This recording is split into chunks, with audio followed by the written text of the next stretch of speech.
नमस्कार विद्यार्थियों, national career academy के ऑनलाइन प्लेटफॉर्म पर मैं शिवानी गुर्जर आपका हार्दिक स्वागत करती हूँ। दोस्तों, जैसे कि आपको पता है कि कक्षा 12वीं की बोर्ड की परीक्षा मार्च में होने वाली है।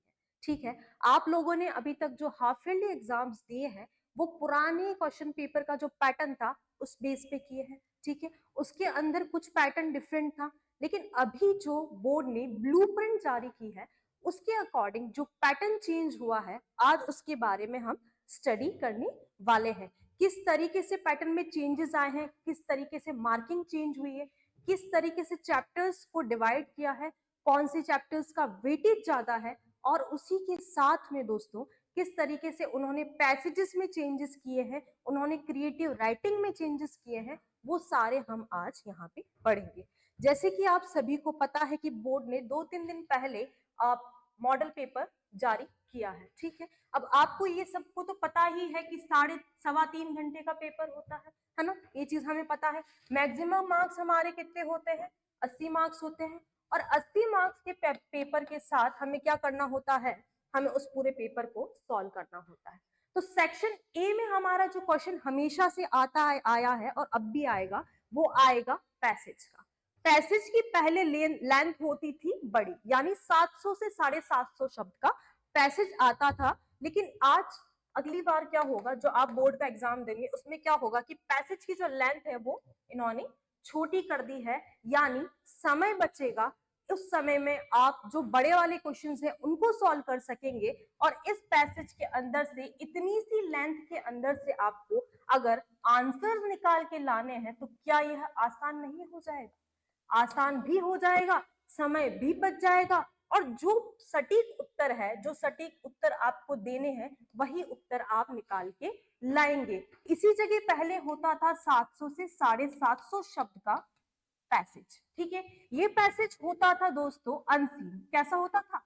Unseen passage. अब 700 से 750 शब्दों का पैसेज आप पढ़ते थे, उसके क्वेश्चन के आंसर्स देते थे, इसमें आपको बहुत टाइम कंज्यूम होता था। लेकिन बोर्ड ने आपके समय को बचाने के लिए क्या किया है कि पैसेज की जो लेंथ है उसको छोटी कर दी है, किंतु मार्क्स कितने हैं उसके? 9 मार्क्स ही मिल रहे हैं। चलिए देखते हैं, ये पैसेज की आपकी लेंथ हो गई। अब हम देखते हैं इसके क्वेश्चंस। तो क्वेश्चन नंबर 1 से लेके क्वेश्चन नंबर 6 तक जो आपके आएंगे वो पैसेज के अंदर से आपको क्वेश्चंस निकाल के उनके आंसर्स लिखने हैं। लेकिन बात आती है 7वें, 8वें और 9वें क्वेश्चन की, इसके अंदर काम में लिया जाएगा आपका दिमाग, यानी ये है ब्रेनस्टॉर्मिंग के क्वेश्चंस। और इन क्वेश्चन के आंसर्स आप तभी कर पाएंगे जब आपको थोड़ी सी स्किल्स है अंग्रेजी को पढ़ने की। जैसे a person who loves his country, तो इसके अंदर एक शब्द आया होगा, वो शब्द होगा पैट्रियोटिक या फिर पैट्रियोटिज्म। दोनों में से जो भी शब्द आया होगा तो आपको वो फटाफट से याद आ जाना चाहिए और आप उत्तर कर लेंगे। यानी 6 नंबर तो सीधे ही मिल रहे हैं, 3 नंबर में थोड़ी सी प्रॉब्लम आएगी, लेकिन अगर आप पैसेज को बहुत अच्छे से रीड करते हैं तो आप ये क्वेश्चन बहुत अच्छे से करेंगे। चलिए, हो गई 9 नंबर की बात। अब बात करते हैं हम अगले प्रश्न की।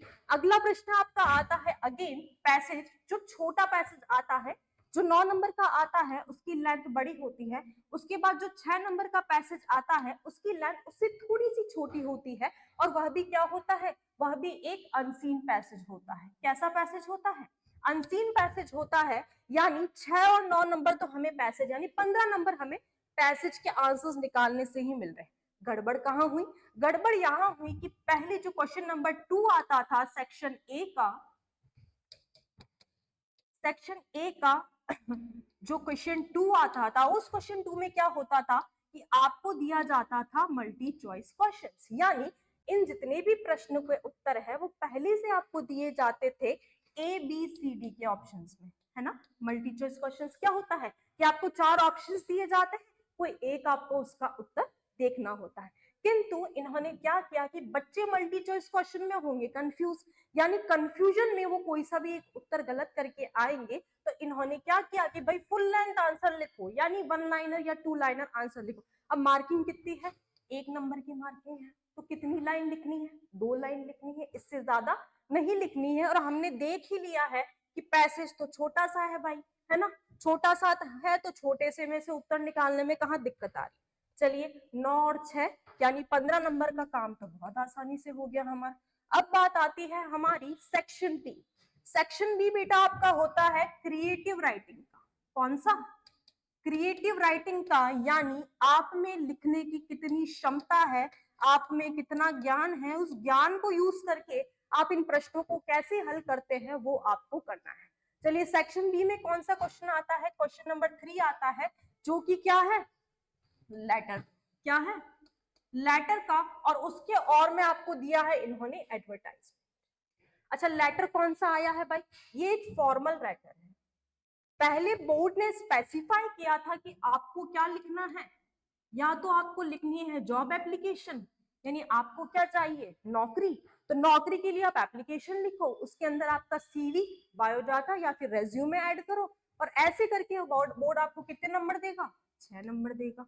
लेकिन अभी केवल आपको दे दिया है ब्लूप्रिंट में कि आपको लेटर करने। अब लेटर्स कोई से भी हो सकते हैं, फॉर्मल लेटर हो सकता है या फिर इनफॉर्मल लेटर हो सकता है। प्रश्न दोनों में से कोई सा भी आ सकता है, यानी अब हमें लेटर के जितने सारे टाइप के लेटर्स को हमें अब पढ़ना पड़ेगा। सही बात है कि नहीं बात है? चलिए अब ये आया है फॉर्मल लेटर है, ये रिप्लाई करना है भाई कि मैं आपके बर्थडे पार्टी में नहीं आ सका, तो नहीं आ सका उसका कारण लिखो और एप्लीकेशन लेटर लिख दो। कितने नंबर मिल रहे हैं इस चीज के? 4। अच्छा चलो ये वाले लेटर हमें नहीं आता है, लेकिन हमें क्या आता है? एडवर्टाइजमेंट लिखना। एडवर्टाइजमेंट कितनी लाइन का होता है? ज्यादा से ज्यादा 3 लाइन का। 3 लाइन भी कैसी? पेपर के मिड में हमें 3 लाइन लिखनी है कि भाई क्या है इसका? क्वेश्चन है कि घर का एक पोर्शन है जो रेंट पे देना है। तो टू लेट वाला क्वेश्चन हो गया कि भाई घर है उसको हमें रेंट पे देना है, 3 कमरे हैं, हॉल है, किचन है, ऐसे करके। तो ये करके आपको कितने मार्क्स मिल जाते हैं? 4। चलो बहुत अच्छी बात है। फिर क्वेश्चन अगेन आपका आता है क्वेश्चन नंबर 4। ध्यान से समझते चलना। सेक्शन ए में आए हैं 2 पैसेजेस, सेक्शन बी में आया है पहला लेटर वाला क्वेश्चन, और दूसरा अपना आया है क्या कि एडवर्टाइजमेंट आपको लिखना है, यानी इन दोनों में से जो आपका बेस्ट पार्ट है वो आपको करना है। फिर इसके बाद क्या आता है? इसके बाद आता है क्वेश्चन नंबर 4। क्वेश्चन नंबर 4 में आपको क्या तैयार करनी है भाई? रिपोर्ट तैयार करनी है। किसके लिए रिपोर्ट तैयार करनी है? Ozone layer and its effect, यानी ओजोन लेयर के क्या क्या इफेक्ट है, क्या क्या गलत प्रभाव पड़ रहे हैं हमारे नेचर पे, ऐसा करके आपको एक रिपोर्ट लिखनी है। क्यों नहीं लिख सकते हैं? क्यों नहीं लिख सकते हैं भाई? ये अभी का मुद्दा है, ये प्रेजेंट का मुद्दा चल रहा है, तो इस पे तो क्या जितना लिख सकते हैं। तो क्या जितना नहीं लिखना है, कितना लिखना है? सिर्फ 100 शब्द लिखने हैं, और उन 100 शब्दों के यानी उन 10 लाइनों के आपको कितने नंबर मिल रहे हैं? 5 नंबर मिल रहे हैं। ठीक है चलो कोई बात नहीं, अगर रिपोर्ट हमारी ठीक नहीं है इट्स ओके। हमें ऑप्शन में क्या दिया गया है कि आपको इन हिंट्स को लेते हुए क्या करना है? पैराग्राफ लिखना है। यानी अब पहले यहाँ पे क्या हुआ करता था? पहले यहाँ पे हुआ करता था नोटिस। 2023 तक यहाँ पे क्या हुआ करता था? नोटिस हुआ करता था। लेकिन अब क्या हो गया है? अब रिपोर्ट के ऑप्शन में क्या आ गया? हमको हमको करना है पैराग्राफ राइटिंग।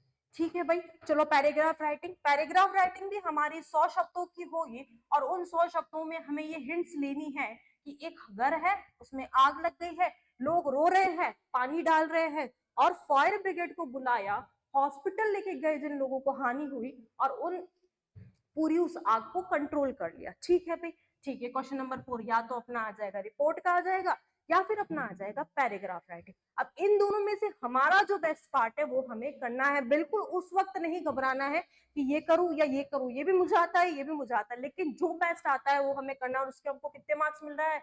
5 मार्क्स मिल रहे हैं। चलिए क्वेश्चन नंबर 5 की तरफ मूव करते हैं। क्वेश्चन नंबर 5 वापस आ गया है, लेटर टू द एडिटर। क्या लेटर लिखना है आपको? टाइम्स ऑफ इंडिया न्यूज़पेपर है, उसके एडिटर को आपको लेटर लिखना है कि भाई साहब क्या हुआ है, एयर और वाटर का क्या हुआ है? पोल्यूशन हो रहा है हमारी सिटी में। तो टाइम्स ऑफ इंडिया वाले क्या करेंगे? टाइम्स ऑफ इंडिया वाले एक लेख लिखेंगे, वो भी एक पार्ट ऑफ रिपोर्ट ही है। अगर आपने रिपोर्ट बहुत अच्छे से प्रिपेयर करी है तो ये वाली एप्लीकेशन है, कौन सी वाली? एडिटर को भेजने की कि भाई एडिटर साहब आप कुछ इसको करो, यानी आप हायर अथॉरिटी पे बात करो कि हमारे यहाँ पे क्या हो रहा है? बहुत पोल्यूशन हो रहा है पानी का, और किसका? Air and water. चलिए भाई ये भी क्या हो गई? ये भी एप्लीकेशन हो गई। यानी पहले हमारे आती थी जॉब एप्लीकेशन, है ना, लेकिन अब हमारे क्या जुड़ गए हैं, फॉर्मल लेटर्स। और फॉर्मल लेटर भी कैसा, आपको रिप्लाई करना है किसी चीज का, जैसे आप बर्थडे पार्टी में नहीं गए तो क्यों नहीं गए, उसका रिप्लाई करना है। फिर आपका आ गया है लेटर टू द एडिटर। क्या है, लेटर टू द एडिटर। अब इसका जो टॉपिक है वो टॉपिक चेंज हो सकता है ना।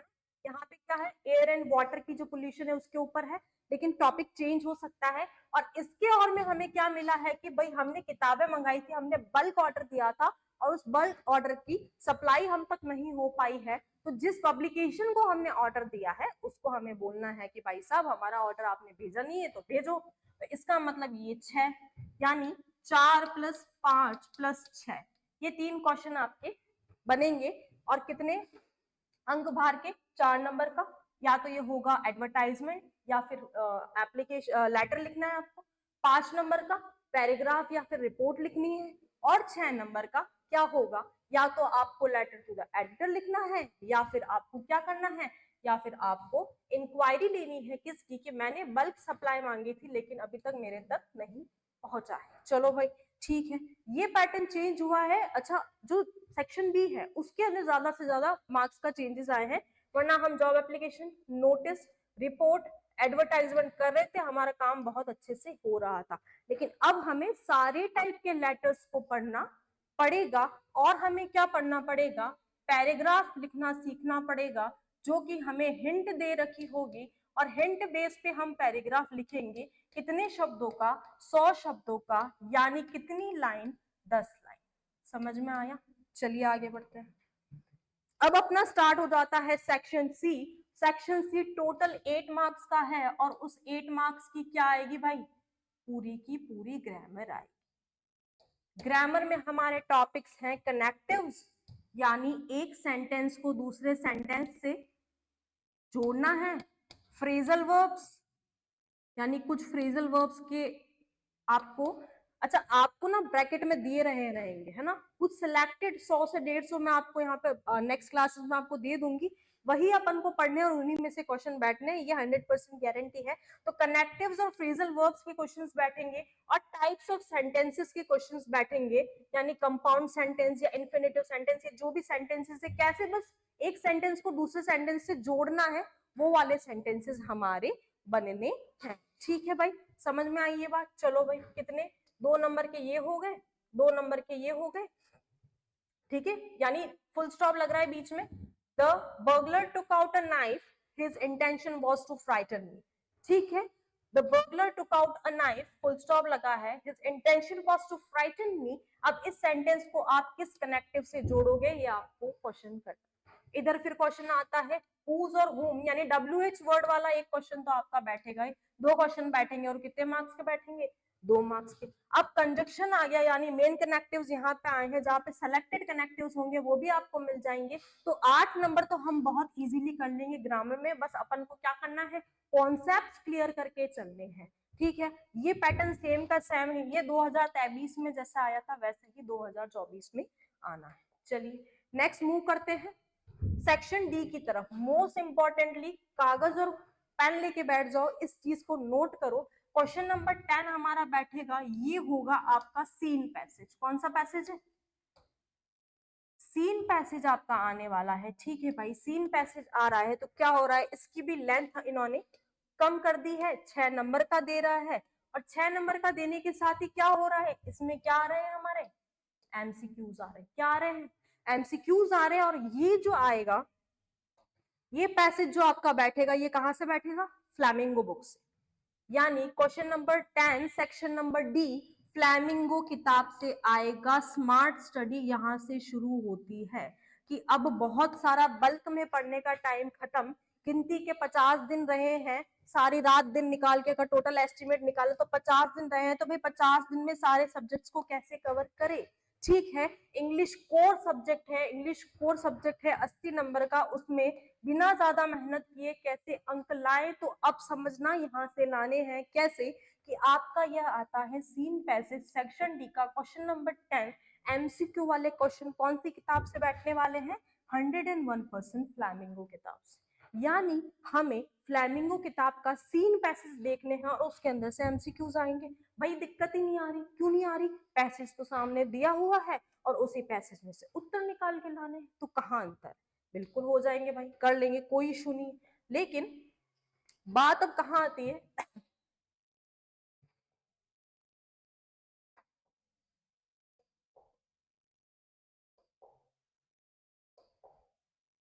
चलिए क्वेश्चन नंबर 12 है ना, क्वेश्चन नंबर 12 आएगा अब हमारा। अब सुनना ध्यान से, 20 to 30 वर्ड्स, इसमें आपको कोई और का ऑप्शन नहीं मिलने वाला। ये बुक के फ्लैमिंगो बुक के क्वेश्चंस आएंगे। अच्छा, अब हमें नहीं पता है, हम थोड़े ज्यादा नहीं पढ़े, हमने पढ़ा ही नहीं, चलो मान लिया, लेकिन हमें ये पता है कि इंडिको की जो कहानी थी उसमें ये हुआ है और पैनकेक की कहानी में ये हुआ है। यानी हमें उस पर्टिकुलर चैप्टर की समरी पता है, उस चैप्टर का सार पता है, तो क्या हम वो नहीं लिख सकते हैं? क्या लिख सकते हैं भाई। 20 से 30 शब्द लिखने हैं, यानी मोस्ट प्रोबेबली 3 से 4 लाइंस लिखनी है और उसके आपको 2-2 नंबर मिल रहे हैं, तो कहाँ बुरी बात है। और क्वेश्चन क्या है भाई, मेन एजेंडा जिस चैप्टर का तो था वही क्वेश्चन दे दिया। क्या था कि भाई 25% का रिफंड दिलाना था, किन को? फार्मर्स को, पीजेंट को। इसीलिए गांधी जी ने ये पूरा चंपारण वाला काम किया था। ठीक है, ये क्वेश्चन है। तो मेन एजेंडा उस चैप्टर क्या क्या था, उसी का क्वेश्चन बैठा 2 नंबर का, बैठा कि नहीं बैठा? अच्छा, दूसरा क्वेश्चन आता है, what is the example of national integration. भाई पोएट्स एंड पैनकेक्स में जो स्टूडियो था ना, अब उस स्टूडियो में सारे ही लोग काम करते थे, यानी कोई सिख था, कोई क्रिश्चियन था, कोई हिंदू था, तो सारे ही लोग काम करते थे। तो राइटर ने ऐसे बोला था कि भाई हमारे ऑफिस में लोग ऐसे काम करते हैं, हमारे ऑफिस में ऐसे लोग हैं जो कि सारी ही कम्युनिटीज के हैं, सारे ही रिलीजन के हैं। तो नेशनल इंटीग्रेशन मतलब क्या हुआ कि सारे ही कम्युनिटी के, सारे ही रिलीजन के लोग एक साथ कार्य कर रहे हैं, तो क्या हुआ? National integration. भाई ये भी मेन एजेंडा था किसका? इस चैप्टर का, पोएट्स एंड पैनकेक्स का। यानी हमें अगर उस पार्ट का सारांश बहुत अच्छी तरह से पता है तो उत्तर देने में कोई दिक्कत नहीं आएगी। अच्छा, एक एडिशनल चीज हमें क्या करनी है, अगर हमें चैप्टर का नाम दे रखा है तो हमें क्या करना है, हमें उसके राइटर का नाम लिख देना। ये क्या दिलाएगा आपको, जो हमारे एग्जामिनर है वो पॉजिटिव इम्पैक्ट देगा और पॉजिटिव 1 मार्क तुम्हारे को दे देगा कि भाई बच्चे को ये तो पता है कि चैप्टर इसने लिखा है, चैप्टर का नाम लिखा है, तो चैप्टर का राइटर कौन है। तो हमें क्या करना है, जितने भी चैप्टर्स है उन सारों के राइटर्स हमें बहुत अच्छे से पढ़ लेने हैं। जितनी बार आप रिवाइज करोगे, रीड करोगे, डेफिनेटली आपको याद हो जाएगी। चलिए, अब क्वेश्चन नंबर 13 आता है क्या कि आपको स्टेंजा दे रखा है और स्टेंजा का रेफरेंस टू द कॉन्टेक्स्ट लिखना है। स्टेंजा कौन कौन से हैं? 6 कविताएं हमारी और 6 नंबर का ये है। ठीक है, 6 कविता है, 6 नंबर का ये है। इसका रेफरेंस टू द कॉन्टेक्स्ट यानी इन पंक्तियों का सारांश लिखना है। अगर हिंदी में बताया जाए तो क्या करना है, ये जितनी पंक्तियां हैं उनकी कवि का नाम, उस किस कविता का भाग है, दूसरा वो कौन सी किताब में से लिया गया, ये होता है रेफरेंस। ठीक है, कॉन्टेक्स्ट का एक्सप्लेनेशन यानी इन चारों के एक्सप्लेनेशन, इन चारों से आपने क्या एक्सप्लेनेशन सीखा वो हमें करना है। तो भाई इजी है ये भी। ठीक है, अच्छा, आंट जेनिफर टाइगर का लिए अपने अपन ने कविता पढ़ी है, आंट जेनिफर टाइगर का। अब आपको आंट जेनिफर टाइगर का इसका मतलब नहीं आ रहा कि मैं इसको क्या लिखूं, ये कविता लिख रही थी, इसमें एक्सप्लेनेशन करूँ तो कैसे करूँ। लेकिन अगर आपको समरी पता है, अगर आपको उस कविता का सार पता है, तो क्यों नहीं कर सकते भाई ये क्वेश्चन, बिल्कुल कर सकते हैं और करेंगे परीक्षा में। तो 6 नंबर इसका दे रहा है। ठीक है, जिसमें से 2 number reference to the context के मिलेंगे और 4 नंबर एक्सप्लेनेशन के मिलेंगे। रेफरेंस टू द कॉन्टेक्स्ट में अगर आपने पोएट का नाम लिख दिया, पोयम का नाम लिख दिया, किताब का नाम लिख दिया, तो फिर दिक्कत ही कहाँ आनी है भाई, ये कि ये 2 नंबर दिया, अरे ये भी सही, ये भी सही, ये भी सही, 2 नंबर। एक्सप्लेनेशन में एक एक लाइन का एक्सप्लेनेशन करो, नहीं पता तो मेजर समरी यानी पूरी कविता की समरी जितनी आती है उसको लिखो, नंबर मिल जाएंगे। कोई नंबर नहीं काटेगा अगर आपने चीजें फैक्चुअल लिखी। ठीक है, कविताओं की बात हो। क्वेश्चन नंबर 14 अब निकल के आता है क्या कि आपको सेंट्रल, अच्छा एक बहुत इंपॉर्टेंट चीज यहाँ पे अपनी कॉपी में लिखना कि जो 4 नंबर का क्वेश्चन बैठेगा वो 60 शब्द का, 60 शब्द का यानी 6 से 7 लाइनें अपन को लिखनी है। ठीक है भाई, लिख दी, कोई इश्यू नहीं। लेकिन अब क्या करना है, हमें ढंग से सुनना। फ्लैमिंगो किताब जो है ना बेटा, फ्लैमिंगो किताब के जितने भी चैप्टर के अंदर जो भी कैरेक्टर्स है ना, जो मेजर कैरेक्टर है उस चैप्टर का, उस स्टोरी का मेजर कैरेक्टर है, सबसे पहले हमें उनके बारे में बहुत अच्छे से पढ़ लेना है, पहली चीज। दूसरी चीज, उस जो पूरी कहानी है ना उसका सेंट्रल आइडिया क्या निकल के आ रहा है। जैसे फॉर एग्जाम्पल कैसे लें, ठीक है, द पोयम है अ रोड साइड स्टैंड, ठीक है भाई, ये हमारी कविता है, यानी ये वाला क्वेश्चन हमारा बैठेगा तो कविता में से बैठ रहा है, स्टेंजा के जस्ट बाद हमारा कविता के बाद एक्सप्लेनेशन हमको जो देंगे हम, उसके बाद हमें कविता में से एक क्वेश्चन निकल के आएगा 4 नंबर का। अब कविता का क्वेश्चन निकल के आया, अगर आपको कविता की समरी पता है, अगर आपको कविता का पूरा एक्सप्लेनेशन पता है, तो इन दोनों में से उत्तर लिखने में कोई दिक्कत नहीं आएगी। कोई सा भी एक क्वेश्चन उठा लो भाई कि भाई रोड साइड स्टैंड का आया है, तो रोड साइड स्टैंड का सेंट्रल आइडिया क्या था। सेंट्रल आइडिया ये था कि जो रोड की साइड में लोग जो दुकानें लगाते हैं, जो अपन सिटी से बाहर निकलते हैं, रोड साइड में जो स्टैंड्स लगे हुए होते हैं, हम वहां से यूजुअली सामान नहीं खरीदते। क्या सोच के नहीं खरीदते कि भाई पुराना होगा, ऐसा होगा, वैसा होगा, या क्या पता हमें लूट लेंगे, ये कर लेंगे। तो रॉबर्ट फ्रॉस्ट जो है वो इस कविता के माध्यम से हमें ये बताना चाहते हैं कि हम बड़ी बड़ी शॉप्स पे, बड़े बड़े मॉल्स में तो जाते हैं, लेकिन हमें कभी कभी इन जो रोड साइड स्टैंड्स लगे होते हैं, जो रोड साइड में दुकानें लगी हुई होती है, उनसे हमें सामान लेना चाहिए। क्यों? क्योंकि ये लोग क्या होते हैं, ये लोग पुअर होते हैं, और अगर हम इनसे कुछ सामान खरीद लेंगे तो इनको पास थोड़ा पैसा आएगा, इस वजह से उसने दुकान लगा रखी है ना। तो पैसा आएगा, और पैसा आएगा तो वो भी अपना जीवन यापन कर सकते हैं। यानी रॉबर्ट फ्रॉस्ट क्या कहते हैं कि अगर आप मुझे प्रेम करते हो, अगर आप मेरी लेखनी को प्रेम करते हो, अगर आप मेरी राइटिंग्स को प्रेम करते हो, तो आप लाइफ में एक चीज करो कि जो आपके रोड साइड स्टैंड्स में जो स्टैंड्स लगे होते हैं, उन लोगों से परचेसिंग करो। ठीक है भाई, ये इसका सेंट्रल आइडिया था। ठीक है, अब think of beauty, the poet describes some beautiful things of nature, what are they, elaborate. अब देखो ये तो बेसिक अंडरस्टैंडिंग का क्वेश्चन है। अगर हम कविता ले रहे हैं द थिंक ऑफ ब्यूटी, अगर हम थिंक ऑफ ब्यूटी कविता ले रहे हैं और इसका क्वेश्चन इन्होंने ये लिया है कि ब्यूटीफुल थिंग्स इन नेचर की जो कि कवि ने बात किया है, तो वो आप एलिबरेट करो, यानी उन सारी बातों को आप बताओ, आप एक्सप्लेन करके लिखो। तो भाई अगर तुमने ये कविता नहीं भी पढ़ी है तो क्या तुम्हें नहीं पता कि नेचर में कौन कौन सी ब्यूटीफुल थिंग्स होती है। ट्रीज होते हैं, माउंटेन्स होते हैं, सीज होती है, एनिमल्स होते हैं, बर्ड्स होते हैं, फ्लावर्स होते हैं, पार्क होते हैं, ये सारी चीजें होती ना ब्यूटीफुल। बना दो अपने हिसाब से, कितने शब्द का बनाना है, 60 शब्द का बनाना है, कितनी लाइन, 6 से 7 लाइन। यानी रेफरेंस टू द कॉन्टेक्स्ट के बाद हमारे पास कौन सा क्वेश्चन आके उठ के आएगा कि भाई हमारे को किसी एक पोयम का क्या करना है, या तो सेंट्रल आइडिया लिखना है, या उस पोयम का मेन ऑब्जेक्टिव लिखना है, या उस पोयम की मेन थीम लिख देनी है। ठीक है भाई, कितने नंबर देने, 4 मिल गए, 4 नंबर, कोई इशू नहीं। इसके बाद क्वेश्चन नंबर 15 आपका निकल के आया है, क्या है, अब वो 20 to 30 वर्ड्स का वापस है, यानी 2 से 2 4 नंबर आपको मिलने वाले हैं। और ये क्वेश्चन माय मदर एट 66, यानी ये भी पोयम है, द रोड साइड स्टैंड ये भी पोयम है, यानी टोटल पोयम वाला सेशन ही चल रहा है। अच्छा क्या था, what do the parting words of the poet and her smile signify. Parting words कौन से थे, स्माइल, स्माइल एंड स्माइल। तो हमने देखा था कि पर्टिकुलर एक एक स्माइल का अलग अलग मीनिंग है। एक स्माइल का मीनिंग है mom I will meet you back, मैं आपसे वापस मिलूंगी। एक स्माइल का मीनिंग है कि वो अपनी मॉम का फेस देख के दुखी होती है, तो वो अपने आप को ब्रेवरी बताती है। ठीक है, और एक स्माइल का मतलब रियल स्माइल है कि हाँ मैं खुश हूं, मैं आपसे अगली बार मिलने वाली हूँ। तो बस यही बताना है भाई कि मदर एट 66 पोयम में जो पार्टिंग वर्ड्स थे, पार्टिंग वर्ड्स मतलब उसका और उसकी मदर का बाय करने वाला जो पार्टिंग वर्ड्स थे, वो स्माइल, स्माइल एंड स्माइल थे। उसको आप क्या समझते हैं, तो भाई ये समझते हैं। कैसे करना है, अच्छे से 3 बार स्माइल लिखना है, नीचे एरो लगाना है कि भाई एक का नाम ब्रेव है, एक का नाम खुशी, और एक का नाम I will meet you back है। ठीक है, चलिए नेक्स्ट क्वेश्चन आता है, why do some car owners stop at the road side stand. क्या क्वेश्चन आया कि रॉबर्ट फ्रोस्ट बोलते हैं कि बहुत सारे कार ओनर्स जो होते हैं, कार एकदम गाड़ी को रुका देते हैं, कहाँ पे, रोड साइड स्टैंड के जस्ट पास। तो जब उनकी जो रोड साइड स्टैंड पे जो सामान पड़े रहते हैं ना, जो सब्जियां वगैरह पड़ी रहती है, तो वो एकदम ऐसे ब्रेक लगाते हैं कि उनकी पूरी सब्जियां वगैरह मिट्टी से खराब हो जाती।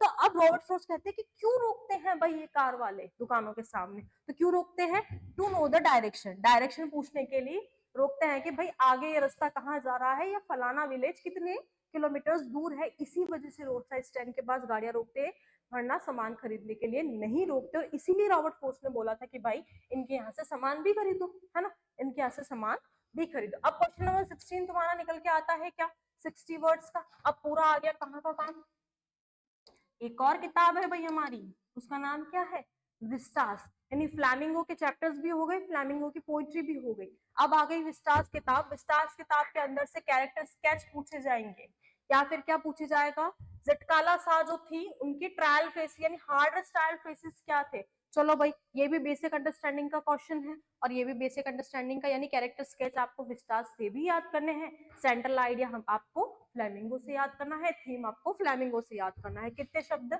60 शब्द, कितने नंबर, 4 नंबर। चलिए नेक्स्ट क्या आता है क्वेश्चन।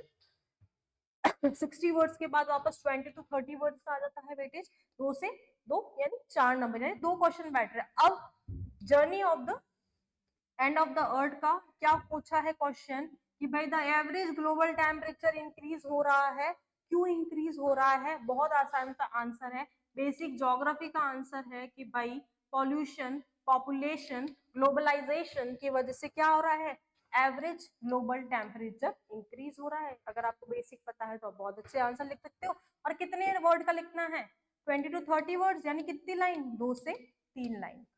चलो ये भी हम कर लेंगे। इसके बाद who is mister lamb, Vistas का क्वेश्चन है, मिस्टर लैम्ब कौन थे, और मिस्टर लैम्ब की जो गार्डन में था वो डेयरी कैसे एंटर हुआ। तो बहुत सिंपल है भाई, जब हमने ये चैप्टर पढ़ा है तो हमें ये तो पता होगा मिस्टर लैम्ब कौन है, और मिस्टर लैम्ब के गार्डन में डेयरी एक्सीडेंटली एंटर हुआ तो वो कैसे हुआ ये भी हमें पता होगा। क्यों, क्योंकि स्टोरी है ये स्टोरी है, इससे कोई मैसेज नहीं मिलेगा, ये केवल एक कहानी है, ये स्टोरी है ना। चलिए इसके भी हो गए 2 से 2, 4 नंबर। नेक्स्ट क्वेश्चन आता है हमारा question number 18, choose the correct alternative, 6 marks का। ये टोटल किसमें से आएगा, विस्टास किताब के अंदर से आना है। चलिए क्या होता है, एमसीक्यू आपके कहां से आ रहे हैं, विस्टास से। यानी क्या करना है, पैसेज हमने कहां से पढ़ा था बेटा, पैसेज हमने पढ़ा जिसके अंदर से एमसीक्यू आ रहे थे वो था फ्लैमिंगो का।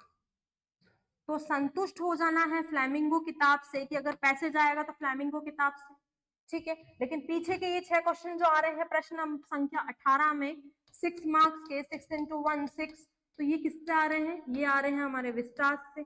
दिस मीन्स हमें विस्टास की भी फैक्चुअल स्टडी करनी पड़ेगी, विस्टास की जो स्टोरीज है उनके कैरेक्टर्स और उनके बारे में स्टडीज करनी पड़ेगी। चलिए अब बात हमें क्या करनी है, हमें ये बात करनी है कि हम उस चीज को नए तरीके से देखें। तो क्या देखेंगे हम कि 2 किताबें हैं, फ्लैमिंगो, विस्टास।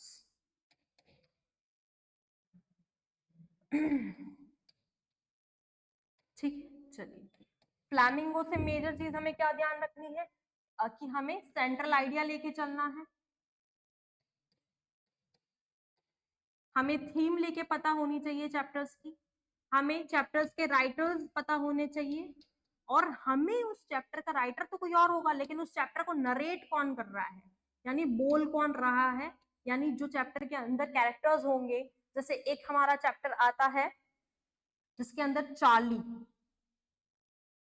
नरेटर होता है, क्या होता है, नरेटर, और वो चैप्टर का नाम क्या है हमारा, द थर्ड लेवल।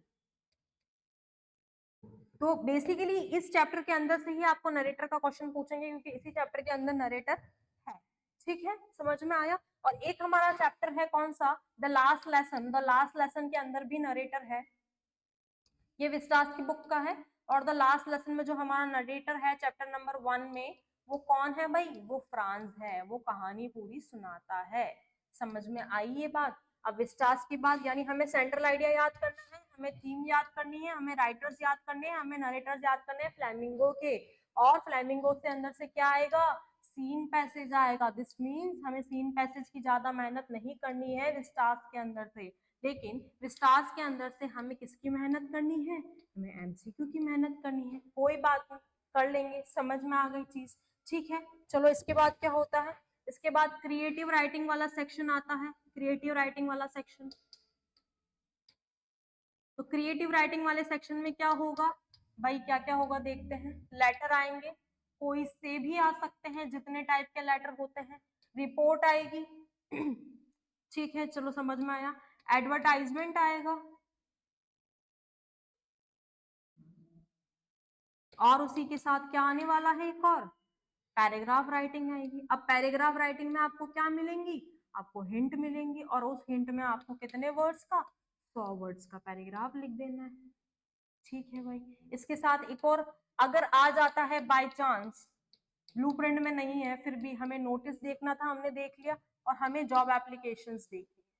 ठीक है भाई, हो गई ये चीज। क्रिएटिव राइटिंग सेक्शन में आपके ये चीजें आ जाएंगी जो 2022 में यूजुअली आया करती थी, 2023 में पैटर्न चेंज हुआ था। इसके बाद क्या हुआ, नेक्स्ट क्या आता है हमारा, अनसीन पैसेज। क्या आता है, अनसीन पैसेज। अनसीन पैसेज की लेंथ कम हो गई है और लेंथ कम होने के साथ ही 9 + 6 यानी 15 नंबर का अनसीन पैसेज आपको दे देते हैं, तो 15 नंबर बहुत आराम से आप लोग कर सकते हैं।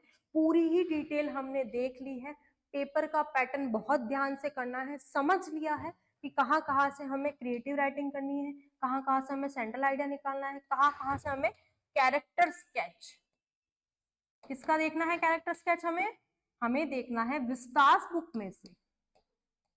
तो अब जो बच्चा बिल्कुल स्मार्टली स्टडी करना चाहता है वो क्या करेगा, फ्लैमिंगो से वो सेंट्रल आइडिया, थीम, नरेटर और राइटर देखेगा। विस्तास से वो क्या देखेगा, कैरेक्टर स्केच देखेगा, जितने भी कैरेक्टर्स है, और बेसिक सिंपल सी चीज क्वेश्चन में पूछी जाएंगी क्वेश्चन आंसर वाले में। 20 से 30 शब्दों में 2 से 3 लाइनें लिखनी है, उससे ज्यादा नहीं लिखनी है। पैसेजेस के जो क्वेश्चन होते हैं उसमें धड़ाके से पूरा पैसेज नहीं लिखना है भाई, जो क्वेश्चन पूछा है उसी क्वेश्चन का आंसर दो, चाहे वो 2 शब्द का है, आपका आंसर राइट होगा, क्योंकि जो पूछा गया है उसका आंसर देना है। और सबसे बड़ी बात बोर्ड ने क्या किया है, बोर्ड ने ये किया है बेटा कि आपको पूरे उस क्वेश्चन में एक एक चीज, चैप्टर की एक एक चीज याद करने की कोई जरूरत नहीं है। आपको क्या याद करना है, बेसिकली उस कहानी को सुनना है, समझना है और उस कहानी को अपने अकॉर्डिंग लेके चलना है। यानी वो जो कहानी को आपको अपनी रियल लाइफ से जोड़ के आंसर्स पूछे जाएंगे, ध्यान से समझ लेना इस चीज को। और भी काफी सारी चीजें हम लेके आएंगे, मॉडल पेपर लेके आएंगे, हम सॉल्व करेंगे, उसी से फिर हमें थोड़ा कॉन्फिडेंस हो जाएगा कि भाई हाँ हम ये चीजें सारी सॉल्व कर सकते हैं। ठीक है, आज की क्लास यही वाइंड अप करते हैं। Thank you so much.